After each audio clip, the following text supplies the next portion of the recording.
ఓం శాంతి. స్వదర్శన చక్రధారి భవ. మీరు లైట్ హౌస్గా అవ్వాలి. స్వయాన్ని ఆత్మగా భావించండి. ఇందులో నిర్లక్ష్యం చేయకండి. మీరు గృహస్థ వ్యవహారంలో ఉంటారు. శరీర నిర్వహణ కొరకు 8 గంటలు కర్మలు కూడా చేస్తారు. దానితో పాటు భవిష్య 21 జన్మల కొరకు కూడా 8 గంటలు తండ్రి సమానంగా తయారు చేసి సేవను చేస్తారు. అన్నీ చేస్తూ తండ్రిని మరియు ఇంటిని స్మృతి చేస్తారు. ఇదే మీ అద్భుతమైన విద్యార్థి జీవితం. జ్ఞానము చాలా సహజము. కేవలం పావనంగా అయ్యేందుకు కృషి చేస్తారు. ఈ సమయంలో మనం బ్రాహ్మణులుగా ఉన్నాము. తర్వాత దేవతలుగా, క్షత్రియులుగా, వైశ్యులుగా, శూద్రులుగా అవుతాము. ఈ విధంగా బుద్ధి ద్వారా చక్రము తిప్పాలి. పిల్లలకు బుద్ధిలో ఈ జ్ఞానమంతా ఉంది. తండ్రి అర్థం చేయించారు. ఇంతకు ముందు ఇది తెలియదు. ఇప్పుడు మీరే తెలుసుకున్నారు. రోజు రోజుకు మీ వృద్ధి జరుగుతూ ఉంటుంది. అనేకులకు నేర్పిస్తూ ఉంటారు. తప్పకుండా మొదట మీరే స్వదర్శన చక్రధారులుగా అవుతారు. మనం 84 జన్మల చక్రమును ఎలా తిరుగుతాము అనేది వారే వచ్చి అర్థం చేయించారు. బుద్ధిలో తప్పకుండా గుర్తుంటుంది కదా. ఈ విషయాన్ని బుద్ధిలో అన్ని వేళలా గుర్తుంచుకోవాలి.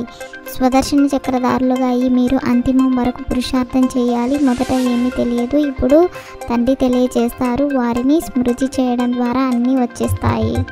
శరీర నిర్వహణ కొరకు పురుషార్థం మీరే చేస్తారు. బాబా అయితే చేయరు కదా. బాబా అయితే ప్రపంచ చరిత్ర, భూగోళం ఏ విధంగా పునరావృతం అవుతుంది, ఈ చక్రము ఎలా తిరుగుతుంది అని పిల్లలకు అర్థం చేయించేందుకు వస్తారు.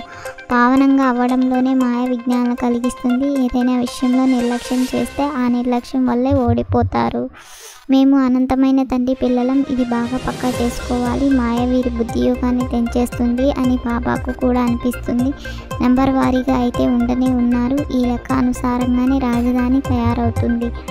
జ్ఞానధారణ అయితే అందరికీ ఒకే విధంగా జరగదు. ఇందులో జ్ఞానం కావాలి, స్మృతి కావాలి, చాలా మంచి ధారణ కావాలి. సత్వప్రధానులుగా అయ్యేందుకు తండ్రిని తప్పకుండా స్మృతి చేయాలి.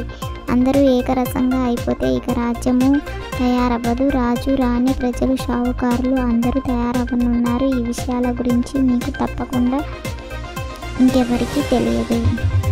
మేము విశ్వాధిపతులుగా అవుతాము అని ఎంతో సంతోషంగా ఉండాలి. పురుషార్థం ద్వారానే అలా తయారవుతారు. అంతేకాని కేవలం అలా అనడం ద్వారా కాదు. బాబా అయితే రావడంతోనే అడుగుతారు. పిల్లలు అటెన్షన్, స్వదర్శన చక్రధారులుగా కూర్చున్నారా? తండ్రి అంటారు, మొత్తం ఆధారం అంతా మీ పురుషార్థంపైనే ఉంది. తండ్రి స్మృతితోనే పాపాలు అంతమవుతాయి. అన్నిటికన్నా ఎక్కువగా నెంబర్ 1గా పురుషార్థమే నడవాలి. బాబా కూడా చూస్తారు. ఎవరైనా మంచి వివేకవంతుడు, చదువుకున్న వ్యక్తి ఉంటే అతనికి అర్థం చేయించేవారు తెలివి తక్కువగా ఉంటే అప్పుడు బాబా స్వయమే ప్రవేశించి అతడిని పైకెత్తవచ్చు.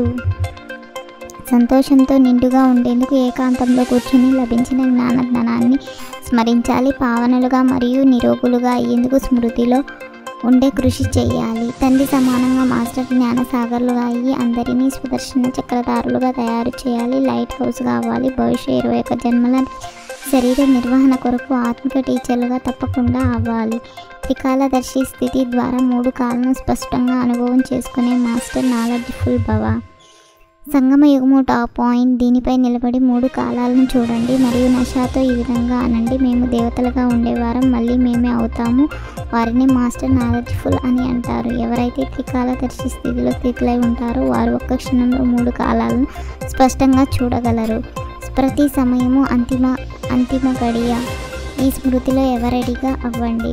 ఓం శాంతి. 21 పాయింట్లను 21 జన్మల కోసం ధారణ చేసి, లైక్ చేసి, షేర్ చేసి తప్పకుండా సబ్స్క్రైబ్ చేయండి.